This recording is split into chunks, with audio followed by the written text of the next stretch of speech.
All right, it's about that time. And it seems like a good day to discuss Cobra.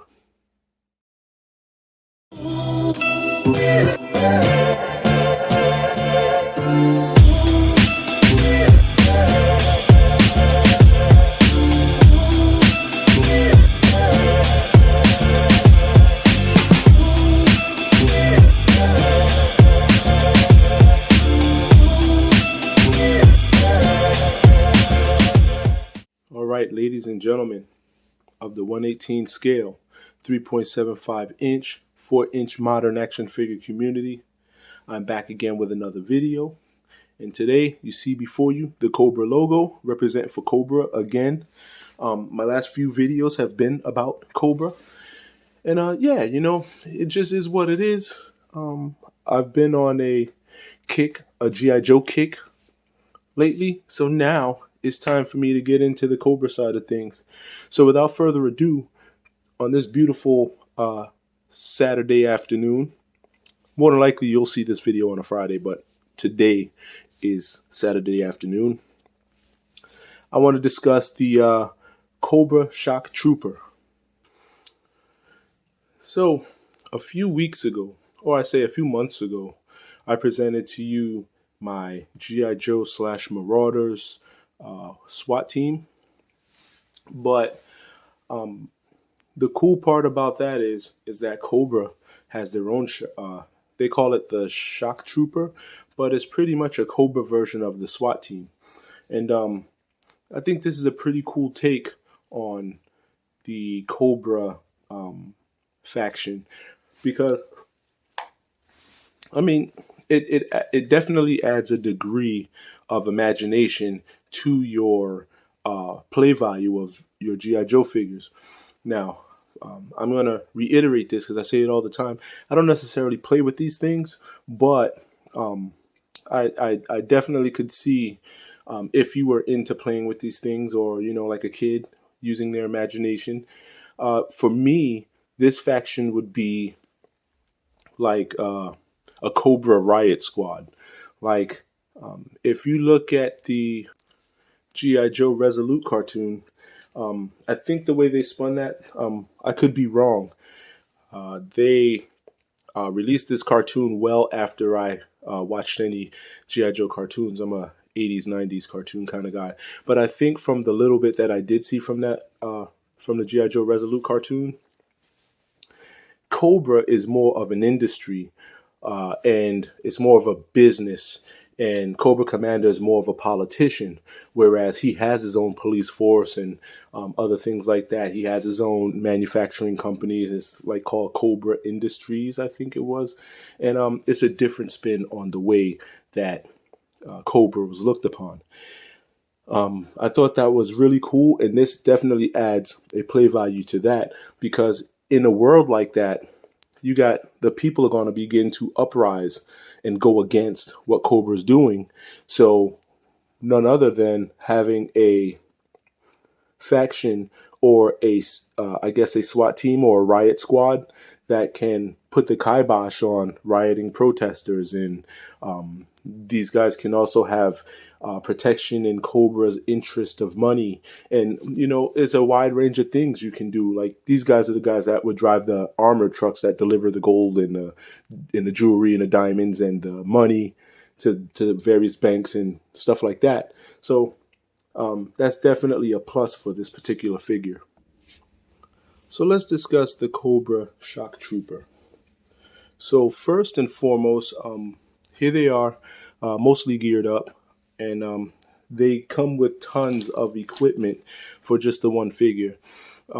Before I've said it, that's one of the good things and one of the bad things for G.I. Joe figures, because G.I. Joe figures don't have a lot of place to keep all the extra accessories that comes with a figure. However, it is cool that you get all these accessories.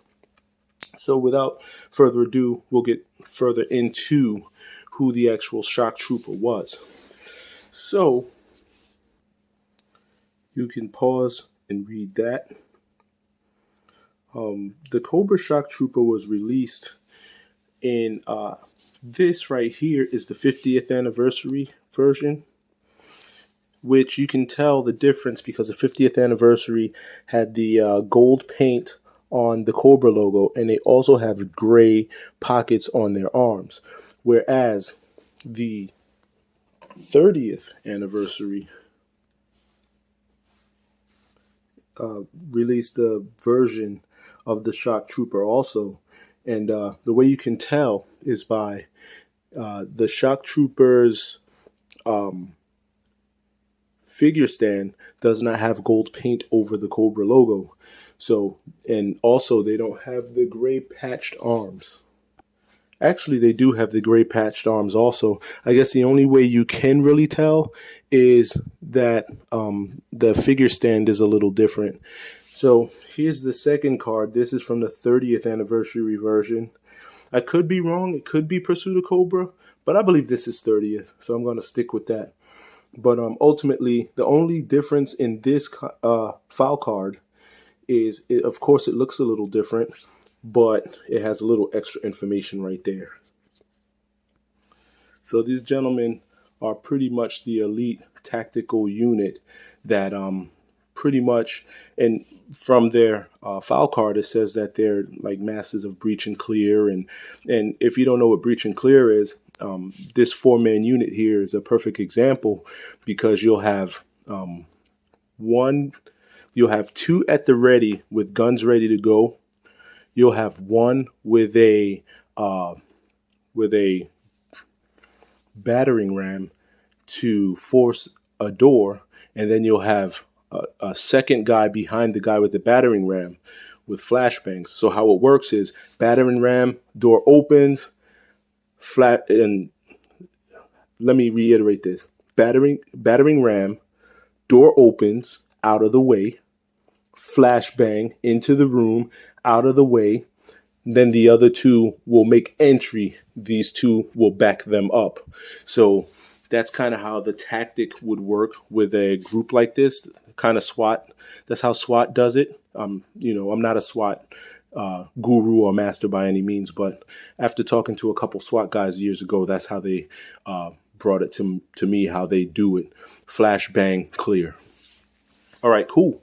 So let's get a look at, first off, we'll grab this guy here and get a look at him. He's very SWAT-ish looking.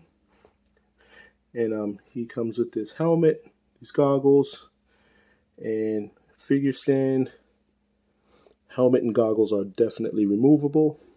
He has a walkie-talkie back here. Nice little Cobra logo on his flak vest. And he's wearing all dark blue. Now, this body type, we've seen it before. I believe Beachhead uses it. The Combat Ninja Trooper from the Retaliation line wears it. I believe this is the same that, what is his name? Wide Scope uses this. And I think this is definitely one of my favorite G.I. Joe uniforms, because it's very well proportioned. You don't have like a big head and little body and all this other stuff going on, small arms, big body. It's very well proportioned. The figure looks very good and very uniform. He looks very tactical in this. Also, he has this Cobra logo right here on his chest. He has Cobra logo on his arm there, both arms. And let's get a look at this vest a little more. And he's pretty much geared up. And he's awesome. Arguably some of my favorite figures. Let's look a little more at the equipment. Here's another guy that's armed to the teeth. Unfortunately, I put his stand on backwards. Let's get that fixed up. All right, cool. Each also comes with this very cool Cobra insignia with the logo, riot shield. And that's for when they're flash banging and clearing. They're coming at you and they're probably hitting you with this thing, creating so much chaos that it's almost impossible for you to fight them back. They also have what looks like an AK-47. Yeah, that looks like an AK-47, a more modern version. It is definitely painted with that black and silver. The black is the base color with the silver painted on. And of course, walkie-talkie, flak vest. Let's look at some of the other equipment that he comes with. And regardless of which shock trooper you get, they're pretty much the same. Whether you get the 30th version or the 50th version, they're pretty much the same, minus the difference in the figure stand. Here you have what's called the electrostatic batons. They clip together like this. And that's your electrostatic batons. I guess I don't know how they use them. I guess they touch you with them, and you get, it's kind of like a bang stick. Well, no, bang stick has a bullet in it. It's kind of like prongs. You touch a person with it, and they go down. Next, each of them come with a sledgehammer, which is really cool. Very nicely detailed. No paint apps, just all black. Very cool. And this has been used before on other, and I believe the Vamp used it on their modern Vamp. All right, they have what looks like a 18 gauge. I could be wrong, but that looks like an 18 gauge. No paint apps on it. Awesome. Let's see this right here. Damn, I did have the name of this. I forgot, but if you know what the name of this is, go ahead and put it down in the comments. Let's go to the next. These guys actually have a taser. I know I call out tasers a lot, but this is an actual taser. Despite it not being black and yellow, it's a taser nonetheless. I'm certain that's a taser. Like, I know I make a lot of guesses as to weapons being tasers, and they usually turn out to not be, but in that case, it is a taser. They also have this mask that it's a gas mask, and per these two little prongs here at the, I guess you could say, the temple area, it snaps onto the helmet. So let's put that to the test. Let's see. Yep, it actually does. See? And it does. You see those two little holes right there? It snaps into those two little holes, but it doesn't hold that well, but it holds just enough for it to do its job. These goggles are also removable, and yeah, pop that off. It took a little bit. It'll hold. See, so these goggles are also removable, and I hate calling them goggles. Goggles are so weird. I like to call them eye protection, eye pro. All right. Awesome. So let's go ahead and take some of this. You know what? He's already dressed down. He's got his 18 gauge in his hand. I'm going to go ahead and get a quick look at him. He also have the balaclava. This one's a little bit different from a lot of the other G.I. Joes that you see, because this one actually continues down. Usually it's just the head and then the neck pops on, but this one actually continues down. You see how it's it actually extends down below the neckline, and that's pretty cool. That's different. But ultimately, through and through, these guys are pretty cool. And there's also the Retaliation line jumped in on these guys too, and created a parachute sect of them. And that's pretty cool. I don't own any of those, and they're cast in red. I believe they're the same body type, but they're just cast in red and gray.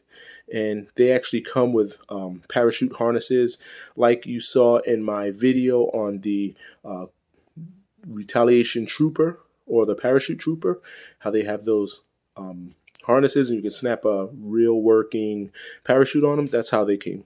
I don't have any of those, though. I missed out on a couple opportunities to get them, but ultimately I'm happy with having these guys, and maybe down the line I can get my hands on some of those. But ultimately, this guy's pretty cool. So pretty much this video ran a little bit long, but we're doing this. So with that being said, I think I'm going to end this right here. If you have any questions, feel free to put them down below, and I will get to you at the earliest convenience. These figures are some of my favorites. I'm going to have to give them a B plus because you know what? I think they're cool to have in your collection. They're awesome team builds. Um, and usually when I do a grade on a figure, I want to grade them for real, not because I like them, but because you're going to go out and spend your money on them. I want you to be happy and say, yo, you know what? Killshot 118 told me these were cool, and I listened to him, and I'm glad. And I want you to be mad at me. So with that being said, B plus on these guys.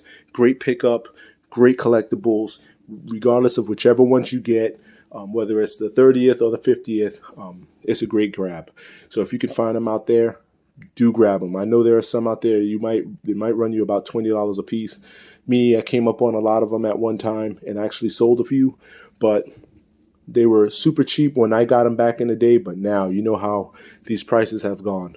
So with that being said, yeah, I think I'm gonna end it here. So thank you. Thank you for your support, and I look forward to seeing you in the next video. So peace.